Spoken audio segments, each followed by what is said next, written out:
So my name's James Keating and I work for Scottish Development International. I'm their regional director and I also cover Europe, Middle East and North Africa for food and beverage. So I think firstly just look around. Look how busy it is, look how it's a hub, a captive audience looking for premium produce, and that's why we're here at Gulfood. We've been coming for over 10 years. We really take this market seriously, so much so that we have an in-market specialist based here in Dubai full-time.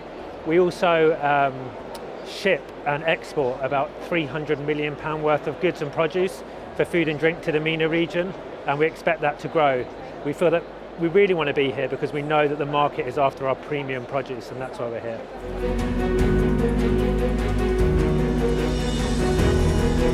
So I've talked about our in-market specialists that we've employed to find these opportunities, but I think it's worth saying Scotland as a brand really stands out. So if it's Scottish salmon or Scottish drinks or beverages, it really stands out in supermarkets, and that really helps.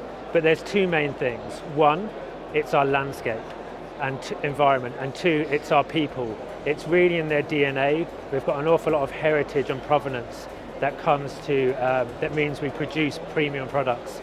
A lot of our businesses are family owned and they take really great care in what they're producing.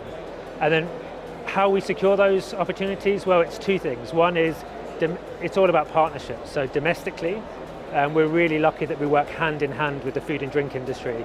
You'll see here today that we've got Seafood Scotland with us, for example. And then secondly, it's internationally.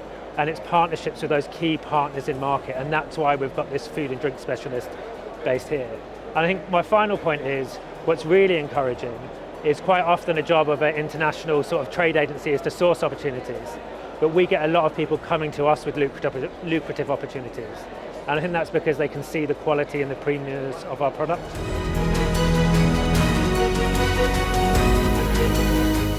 So I think firstly, it's really amazing that seafood is here today. We're standing by a chiller with live lobsters in it and crabs and salmon, and they're not going to get you. It's really good to be here to have that. And I think just to touch on that for a moment, and our seafood is, we're really lucky. Again, I talk about our people and our landscape, and if you look at our seafood and our shellfish that's standing behind you, because of the way we're situated in our waters, our seafood matures, especially our shellfish, naturally and at a really slow rate, which really means it's sweet and tasty. And our farm salmon, its omega-3 content is higher than most other salmon producing countries.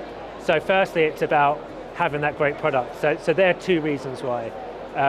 It's also worth noting that we fish and farm over 60 species of salmon, shellfish and other fish across Scotland. So we've got a great breadth of product. And with regards to the UAE and the market and the whole GCC, an unfortunate fact is that they're never going to really be able to produce as much seafood that they can consume. So there's always going to be a need for exports. And I come back to that need for premium exports, given the market here. We know that salmon's going to stay around for a long time to come, but we're also seeing a diversification really into shellfish, with people looking at clams, oysters and mussels and so forth. So I think firstly, just step back slightly and look across Scotland. So one of the first countries to declare a climate emergency. We've got a net zero target of 2045, and the food and drink sector will play a major role in that. Every company you speak to today, sustainability is embedded in their DNA. It comes back to the point about this has been in our blood, we've been doing this for generations and we want to do it for generations to come. I can point to two really good examples. One is a distillery, a drinks company that we support here in market. They are, for instance, looking at doing the world's first hydrogen-powered distillery, which will be a world's first. And then secondly, it's also maybe looking beyond just food and drink. So how do we transport our goods, for example? How do we serve up our produce? How do we deliver our produce? And for that, we've got a company here called Vegware that do biodegradable, plant-based cartons and packaging for food.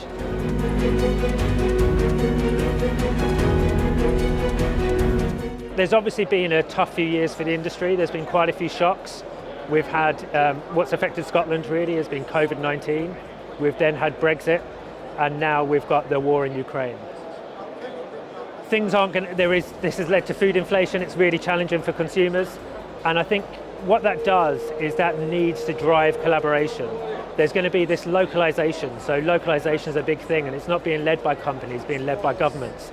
So whereas that might restrict exports in some ways, if I look at sectors like science and technology, for example, there's a whole movement around countries producing their own food. So Scotland, for example, has fantastic science and tech companies that look at vertical farming like Intelligent Growth Solutions, who are looking at coming to the UN, helping to boost domestic produce. However, coming back to the point on seafood, there'll always be a need for exports.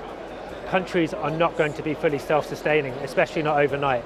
And there's that need for premium exports that Scotland have to offer, and that's why we're here at Gulfood.